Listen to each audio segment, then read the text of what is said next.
It's HorrorTober. Time to dig up some Bronze Age horror.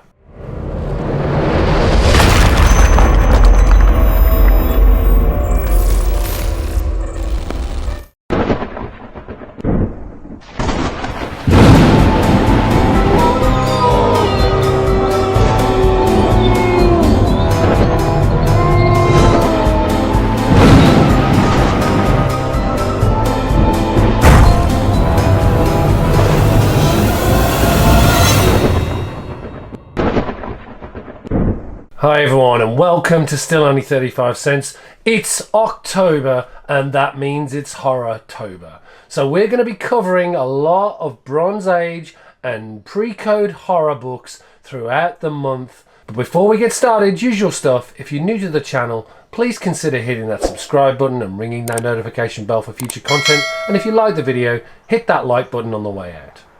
Now, countless collections of comic books have surfaced over the years. But every now and then there are some exceptional collections that earn the title of a pedigree collection. The first original owner collection to earn the title of a pedigree collection was the infamous Edgar Church Mile High Pedigree, which is the most famous in the comic book collecting hobby. Since then, a number of pedigree collections have been recognized by CGC and they feature 61 different pedigree collections. Now, CGC have always marked a pedigree book on their label, but more recently they introduced a gold pedigree label which is applied to any comic book recognized as a pedigree collection. As such, these books are cherished by collectors. I recently purchased a number of raw Bronze Age horror pedigree comic books from the Suscha News Collection on the Metropolis Comics website with a view to submitting them for grading. Now, the Suscha News Pedigree is a high-grade collection spanning from the mid-1960s through to 1976, and the collection was recognized back in 2010 when the original owner sold that collection to Metropolis Comics. The original owner, who was born in 1949, grew up in Wisconsin with a casual interest in comics until a friend introduced him to superheroes back in 1963. And his first books that he purchased included Amazing Fantasy 15 and Fantastic Four #5. As his passion grew, in 1970 he was able to strike up a deal with a local distributor, Suscha News, hence the collection's name, in Suscha News, Sheboygan, Wisconsin, where he was able to cherry-pick comics at a discount until the deal ended in the aforementioned 1976. The collection's known for its excellent condition, with the books absolutely void of any identifying marks, and notable for their excellent centering, great staples, flat covers, and sharp corners, edges, and spines, as well as multiple copies of #1s and key books during that era. I've included some links down below on the pedigree collections from CGC, as well as details of the Suscha News collection, so you can dig in and get more information from both the Metropolis and a great story from the original owner himself. And with that, let's check out these Bronze Age horror books from the Suscha News Pedigree Collection. So first up, we have Monster of Frankenstein #5 from September 1973.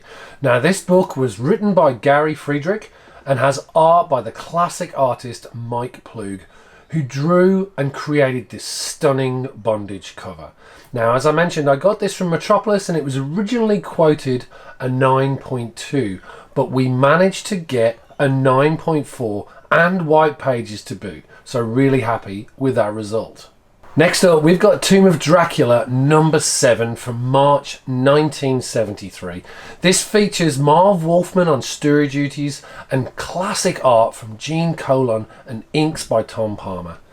Now, unfortunately, this was originally quoted as a 9.2 by Metropolis, but when I received it, disappointingly, some of the pages had creases that weren't disclosed.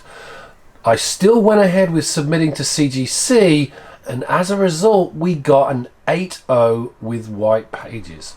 Luckily, I reached out to Metropolis and they offered a discount on the book, so it worked out in the end. Still great to have in the collection.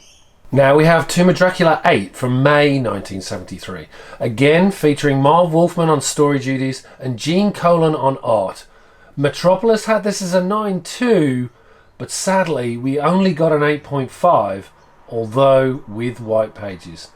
That said, still great to have a pedigree book at an 8.5 in the collection. Next, we've got Tomb of Dracula 20 from May 1974. Yet another Marv Wolfman story and art from that classic pairing of Gene Colan and Tom Palmer.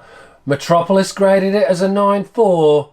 CGC thought differently and graded it a 9.2. Again, with white pages, but we missed that target from Metropolis, unfortunately.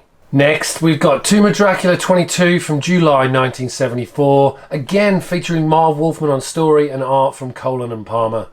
Once again, Metropolis overgraded, quoting a 9.0, and sadly, we only got an 8.5 from CGC with off-white to white pages. You're noticing a pattern here.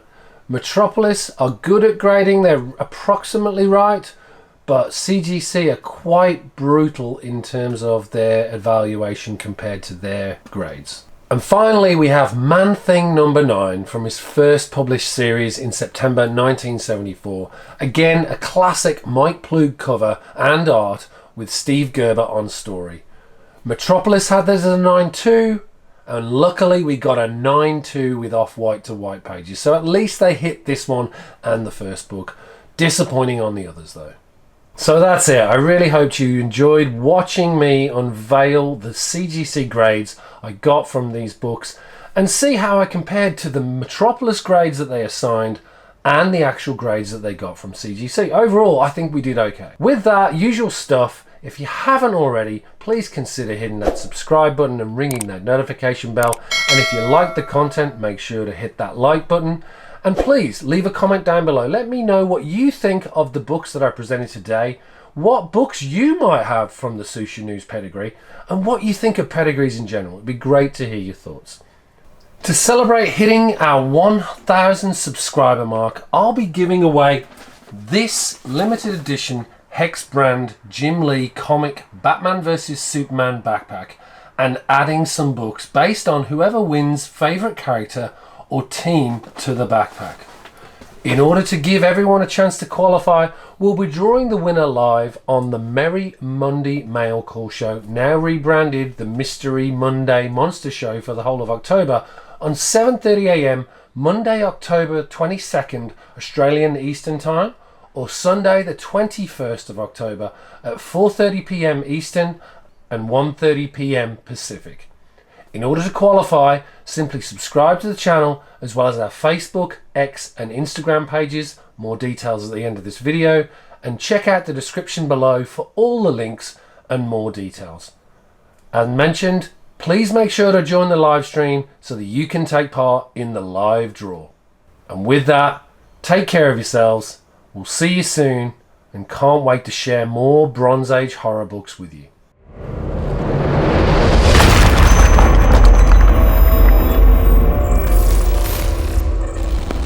Don't forget to check out our other great videos, as well as our weekly live stream, the Merry Monday Mail Call Show. Every Monday at 7:30 AM Australian Eastern, Sunday 5:30 PM Eastern and 2:30 PM Pacific, as well as follow us on Instagram, Facebook and X at Still Only 35 Cents. Enough said.